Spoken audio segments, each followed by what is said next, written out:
Hey there, welcome back to Featherwood Farm. This is Darcy. We're going to do a nearly full garden tour today. I skipped over March, but that's okay. There wasn't a whole lot going on, and now there is. Lots of spring bulbs blooming, lots of shrubs putting on their foliage growth. The orchard is looking absolutely lovely. So we're in the Daydream Garden right now. We'll start in here. And you can see just right off the bat, we have Dutch Master daffodils blooming. This kind of whole area right here stays a little bit more shaded during this time of year and throughout the winter. It isn't until summertime that it gets a little bit more sun. So things are slower to happen on this little section than kind of everywhere else. But the daffodils now over here are just starting to open up. And I think most of what I have planted over here, you can kind of see the little clusters. Most of these I did year before last, and they came from mixed bags that I purchased. So a lot of Dutch Masters, and I'll have to look up and see what the other varieties might be. Like, these are a very small cupped yellow daffodil, and I do not know the variety name right offhand. So yes, I'll have to look those up and put that on the screen. There isn't a whole lot going on in this section, a lot of mulch, because it is a lot of hostas and Solomon seal. Let's see, actually, right here, you can see just now starting to poke up, so that'll take some time.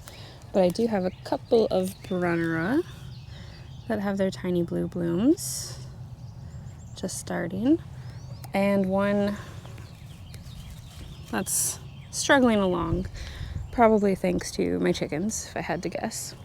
And we do have a lot of sweet wild white violets, as well as the purple, but over in this area there's a lot of the white violets growing. I know they're a nuisance to some people, but I just let them grow. And I also don't know if you can kind of pick out, but these are just the little branches that I have to deal with from that elm tree all over, littering everything.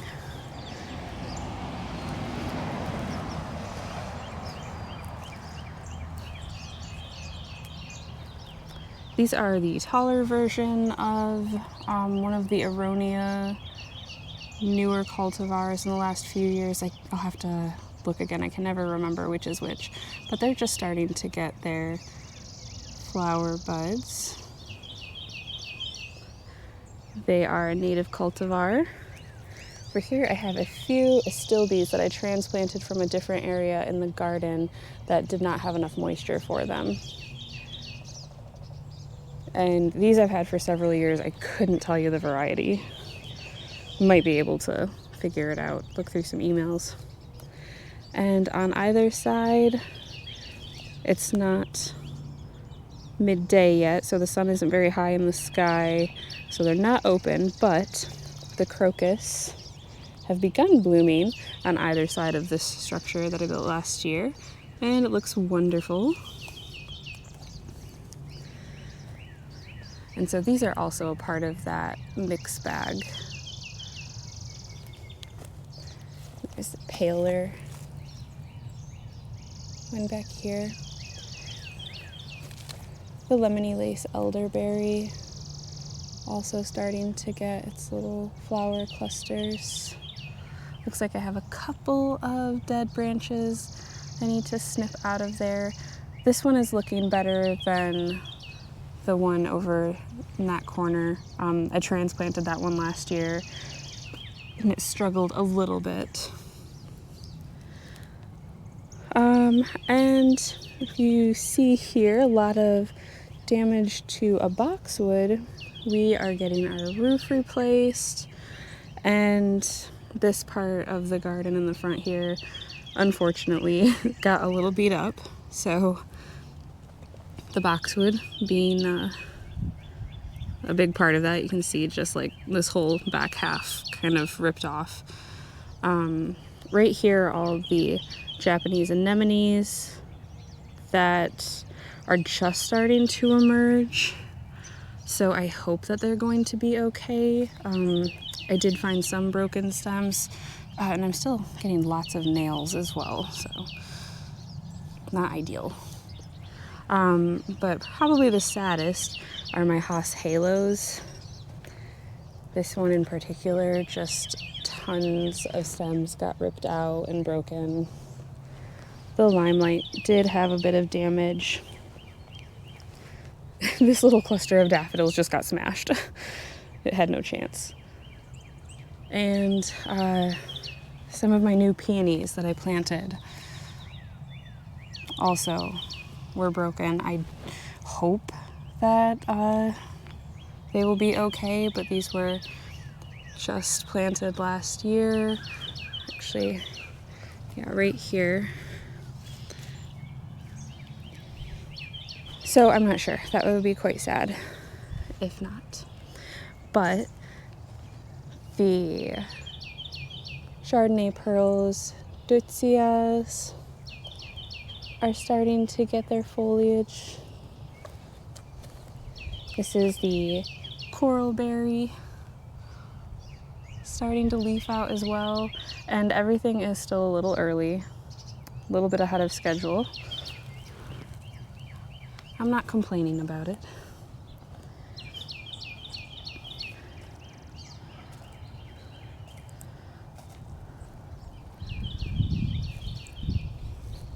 My hyacinths that I planted last autumn on either side of this path are all starting to come up.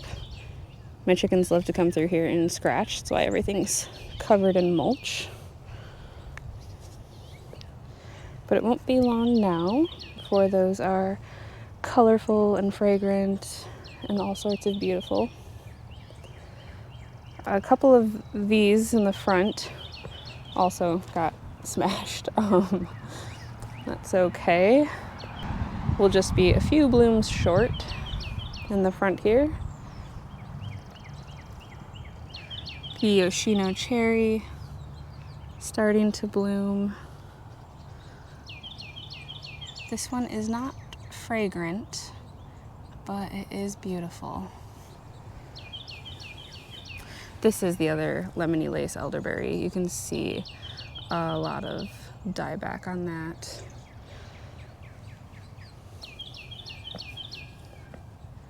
Oh, and actually, if we step back, we'll get a good view.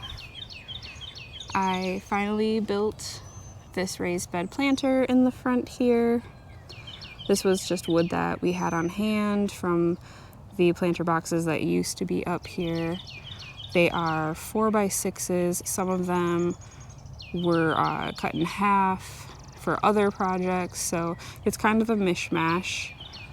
And I am undecided if I want to stain it yet or not. If I do, I think I would stain it the color of the fence, that very dark brown. But I'm kind of liking just the weathered natural look. And for now, for the cool season, I just have some violas and Dusty Miller that I just got planted in here. And those can tolerate to about 40 degrees, so I will have to cover them occasionally. No big deal. And this little corner is another area that got beat up. The hellebores were starting to all bloom and they got completely flattened. Yeah, they're kind of growing horizontally now. They've perked up a little bit, but it's not great, unfortunately. Just so many nails. And over here, my Kodiak Black Deer Villa, the honeysuckle bush. I don't know what got tossed on this, but it kind of like loosened up the roots and just stripped away and broke a whole bunch of stems off of it. The one next to it also didn't fare much better. Same with my peonies that I had up here. So I think with this, to kind of correct this lean and this root issue, that I really just need to go in and dig it up and replant it.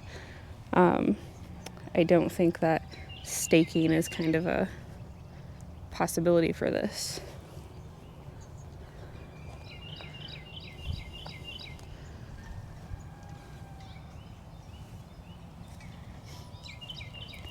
If we come along this back side over here, a bunch of daffodils, as well as some of those alliums that I transplanted from the back.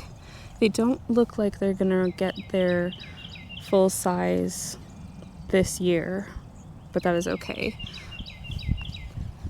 And I had to come in and add this metal edging here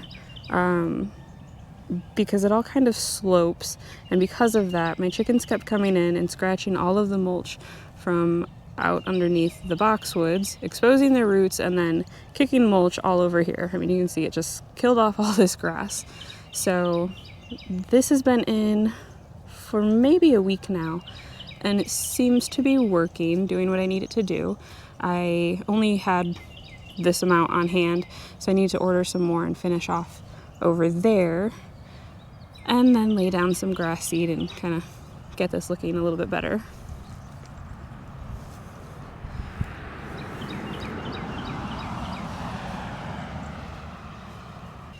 The redbuds are all starting to bud out a little bit early. It's usually the first week of May that this starts, but here we are, mid-April.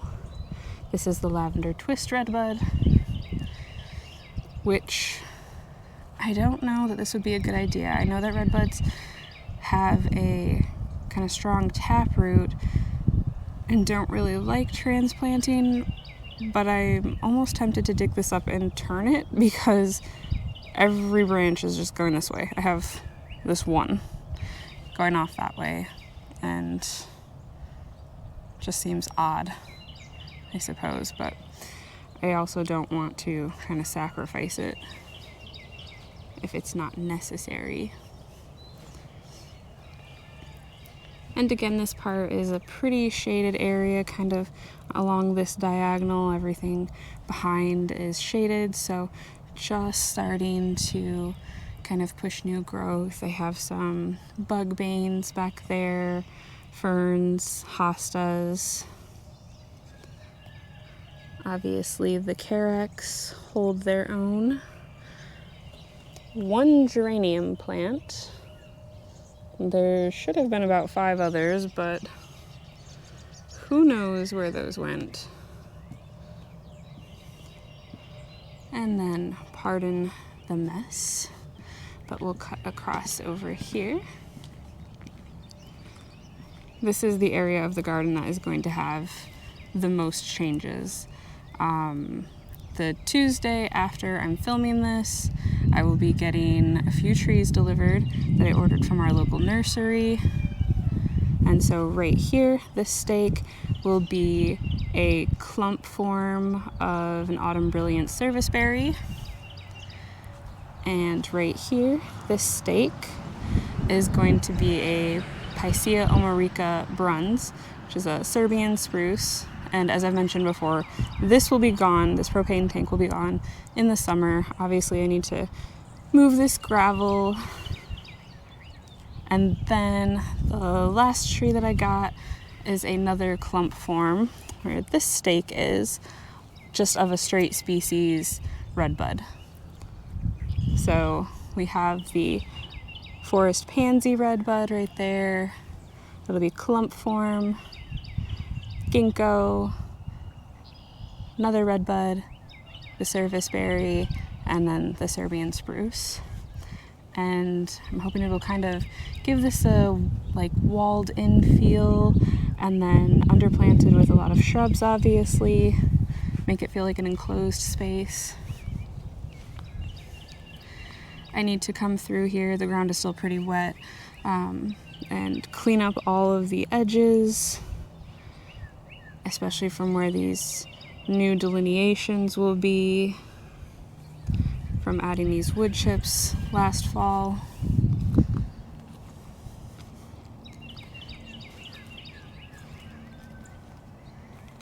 The Jackmanii clematis has got a lot of growth. That's exciting. The 9 barks I have several different varieties. This is Amber Jubilee, has a really lovely spring color.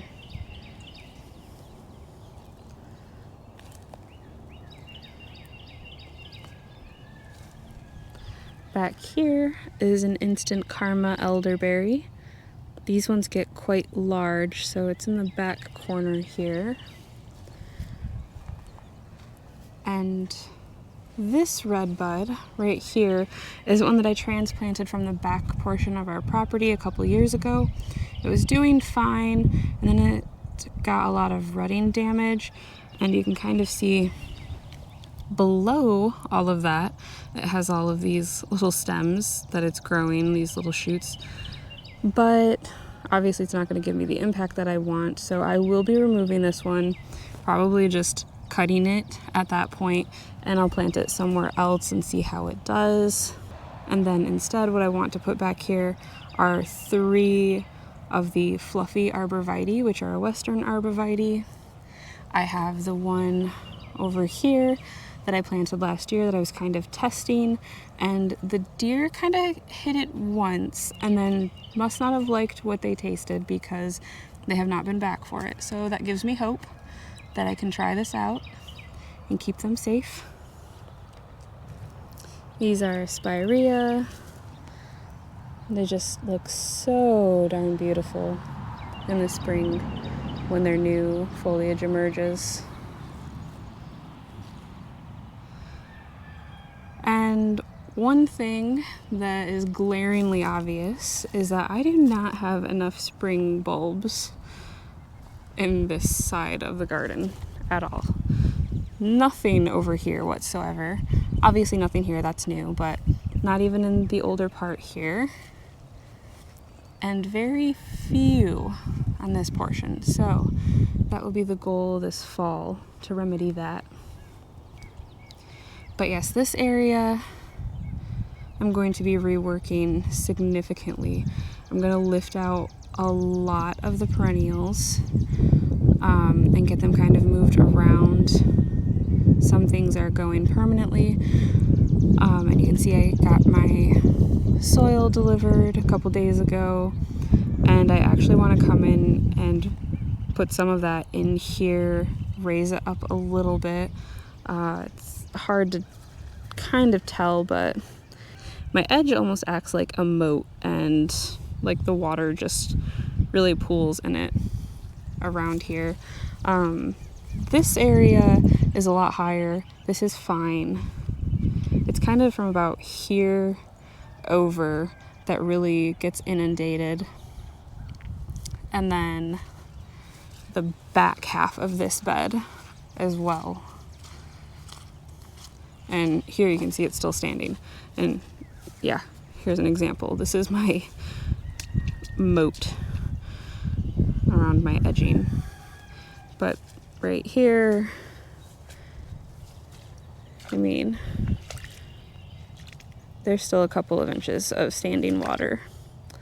So this is the area that I have discussed previously, thinking about putting in a wildlife pond, and I've been doing a lot of reading and research, and I think I have a solution. It's not totally going to be a wildlife pond. There are a few things that kind of make that difficult, but I think my solution will be functional and aesthetically pleasing. I'll share that in a different video. Heading to the orchard now. I have to fix this gate.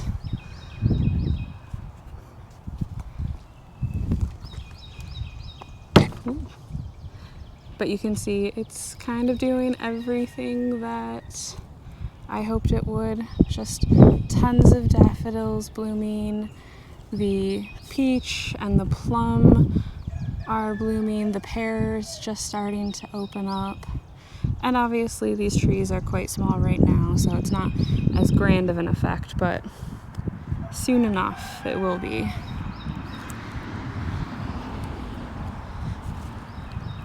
I believe these are all replete daffodils. They're just beautiful. And the peonies are growing up in between very well. So by the time the peonies are bulking up, the daffodils will be fading out and the tulips will be gone. You can kind of see I left the gate open one day when I was out here working, and the deer got in and munched on a bunch of the tulips before I caught them.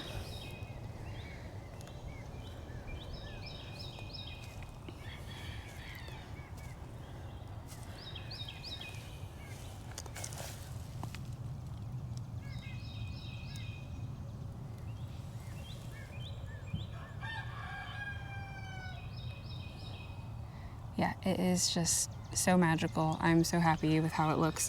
And now I want to repeat that on this side. I'm going to put the same thing. Lots of daffodil bulbs in between these rows of apple trees, and probably some peonies as well.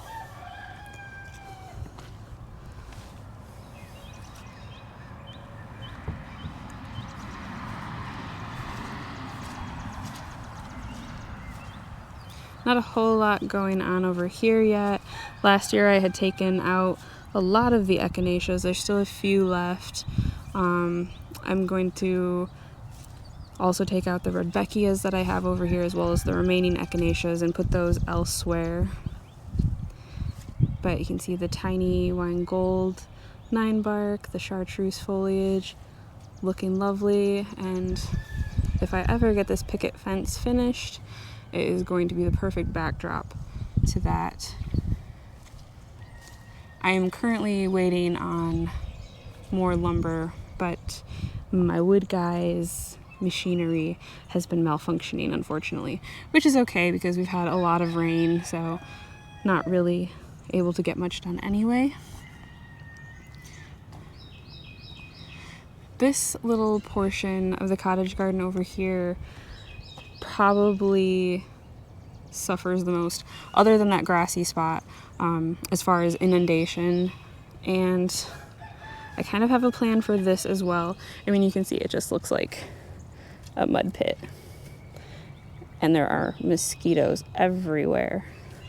Yeesh. But I will be reworking some things, because even though I have a solution, I have some things that don't like wet feet. So I have a lilac right here, Ludwig Spaeth lilac. It doesn't like wet feet. I have another one up here, but it kind of just misses a lot of the wet portions. I'm gonna keep this. It's a reblooming lilac. So that'll be a big project, hopefully in a month or so.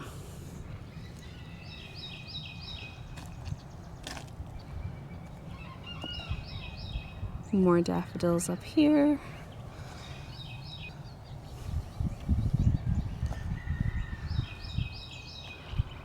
Not a whole lot going on over here as of yet.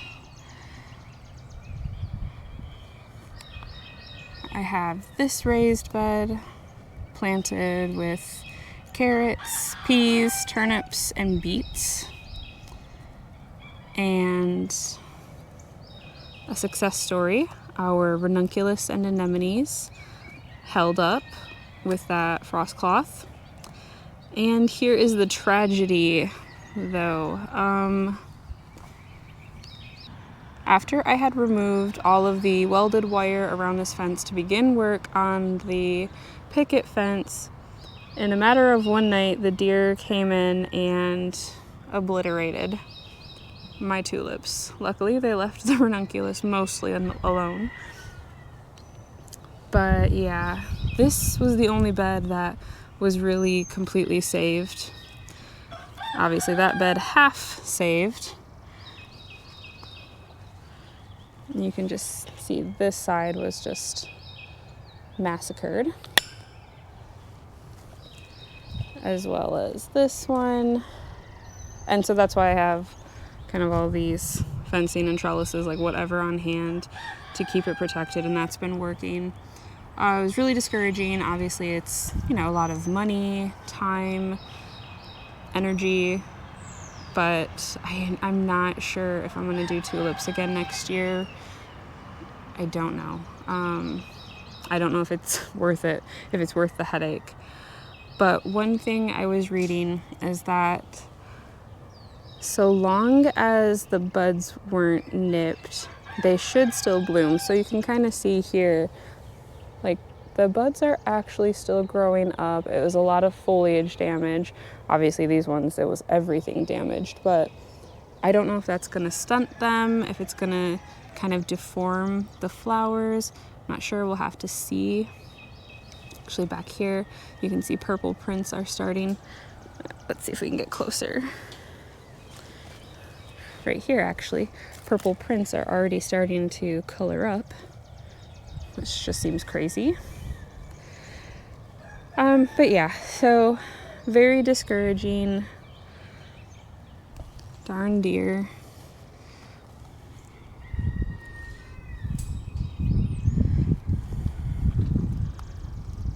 And I will not take you through the courtyard garden because it is a mess.